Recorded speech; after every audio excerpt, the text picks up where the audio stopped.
Ustaz, tolong sedikit jelaskan tentang sholat jamak, jarak dan lain-lain.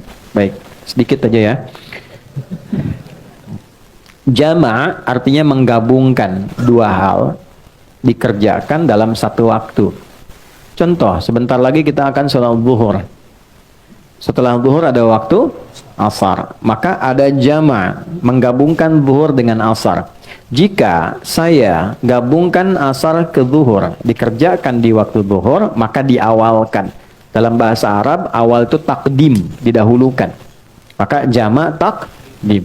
Jika saya ingin kerjakan zuhurnya di asar karena pertimbangan tertentu, maka diakhirkan. Jamaknya disebut jamak takhir. Sampai sini dulu, jelas dipahami? Jelas. Yang dijamak itu waktunya yang paling berdekatan. Jika sudah mendekat kepada yang satu, tidak bisa dijamak dengan yang lain. Contoh, zuhur dekatnya ke apa? Asar. Ya kan? Maka zuhur pasangan jamaknya asar. Karena asar sudah dengan zuhur, maka asar tidak boleh dengan maghrib. Jelas? Maka maghrib dekatnya kemana?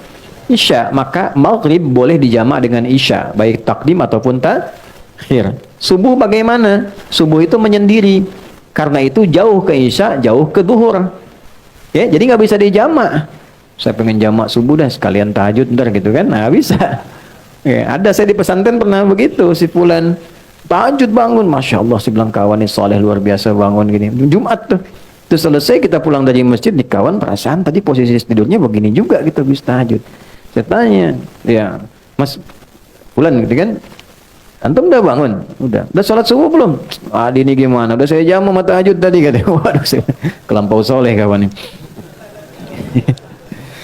Jadi, ini subuh nggak bisa dijamak karena itu jaraknya jauh ke isya, jauh ke zuhur. Jelas sampai sini? Baik. Untuk kondisi menjamak ini ada dua kondisi. Satu kondisi yang disebut masafah, jarak yang terjadi dalam perjalanan. Mau menempuh perjalanan, jaraknya cukup jauh. Jarak ini dulu jauh itu diukurnya dengan batasan farsakh. Ukuran batasan jarak kurang lebih 3 farsakh. Kalau di kilometerkan kurang lebih 80 atau 82 kilometer lah untuk sekarang. Jadi setiap perjalanan yang melewati batas itu dengan jarak itu disebut safar namanya. Ya, kalau dari sini mau ke warung bukan safar, ya itu tahap. Kemana akhi? Safar dulu. Mana? Warung depan. Bukan safar. Safar itu minimal jaraknya berapa? 80 atau 82 kilo. Ini masafah. Yang kedua masyaqqah. Ya, masyaqqah, bukan masako. Masyaqqah. Masyaqqah itu kondisi yang menyulitkan menunaikan sholat sekalipun tidak dalam perjalanan. Anda profesi dokter akan mengambil tindakan.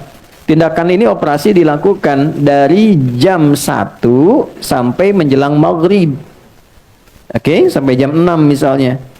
Baik, maka kita kan tidak safar. Tindakan dilakukan. Ini akan melewati asar. Maka kedepankan asar, tunaikan pada waktu zuhur. Jelas? Walaupun tidak ada safar. Ya, tidak boleh nanti misalnya saya pamit dulu nih waktu operasi. Begitu dibuka, jantung dibuka, Allahu Akbar. Bentar ya, adzan dulu, salat dulu, ntar balik lagi. Nah, itu nggak boleh. Ya, jadi itu yang disebut masyaqqah. Nah, ada yang kemudian menganalisis ulama, jarak itu pun harus dilihat masyaqqahnya juga. Karena dulu 80 kilo pakai unta. Kan? Atau jalan kaki. Unta kecepatan berapa? Standar rata-rata itu paling cepat dan 60-70. Ya, biasanya 30. Kalau santai banget 10-20. Ya kan? Nah, nyampainya kapan? Antum dari sini mau ke Bandung pakai unta. Ya kan? Nyampainya kapan? Ya kan? Tapi kalau Anda gunakan kendaraan kan bisa lebih cepat. Maka kadang-kadang tiba lebih cepat dari sebelum waktunya. Maka ada ulama yang melihat tetap masyaqqah itu didahulukan daripada masafah. Jadi kalaupun jaraknya ada, tapi masyaqqahnya tidak mendukung, ya tetap yang didahulukan adalah kadar kesulitannya. Tapi ada ulama yang tekstual, yang penting jarak, kalau sudah terpenuhi ya sudah, hadiah dari Allah. Gitu. Nah, ini tinggal silahkan aja dalilnya ada, mana pilih yang paling gampang. Ya. Ada lagi kondisi yang tidak ada masafah, masyaqqah juga ringan, tapi kondisi cuaca. Misal Anda biasa ke masjid nih, ya jamaah maghrib sudah ke masjid, tiba-tiba mau isya hujan besar begitu, geledeknya di mana-mana, ya kan? Nah, itu boleh dijamak seketika juga. Jamak sama dengan isya, lalu pulang isya nggak ke masjid lagi. Itu sudah masuk, itu sah, boleh dilakukan. Itu ada hadisnya juga yang tersambung dalam riwayat Madzhab Maliki, itu dijelaskan dengan sangat detail. Kemudian, kalau zuhur berapa rakaat? 4. Asar berapa rakaat? 4. Kalau saya jama, dahulukan asar, takdim ke zuhur, ditunaikan 4-4. Maka disebutnya namanya jamak kamil. Sempurna. 4 rakaat. Jelas ya? Yang kedua, ada kondisi, ini saya sedang nunggu nih pesawat. Saya mau berangkat. Sudah di Halim atau di Soekarno-Hatta, nunggu. Kalau saya paksakan 4, saya ketinggalan pesawat. Ya? Maka apa yang terjadi? Ya, wa idza darabtum fil ardi falaysa 'alaikum junahun an taqsuru minas shalah. Quran surah keempat ayat 101. Tidak ada salahnya kalau engkau khawatir dalam perjalanan engkau mengkosor. Kosor itu mengurangi, memotong. Ya, dikurangi itu jumlahnya mesti genap, harus selalu genap. Jadi yang ganjil nggak bisa dipotong, dibagi 2. Ya, zuhur jumlahnya berapa? 4. Bagi 2 berapa? 2. Hasilnya harus genap, paling minimal 2. Boleh. Ya, maghrib berapa rakaat? 3. Bisa nggak dibagi 2? Tidak bisa. Jadi nggak bisa dikosor maghrib, nggak ada 1,5. Oke, subuh berapa? 2. Sudah batas minimal, nggak bisa dikosor lagi. Udah 2 dikurangin lagi gitu kan? Nggak bisa. Ya, dan akhirnya pun jadi ganjil 1 kan? Maka jumlahnya yang bisa dikosor cuma 3 waktu, zuhur, asar, dan isya.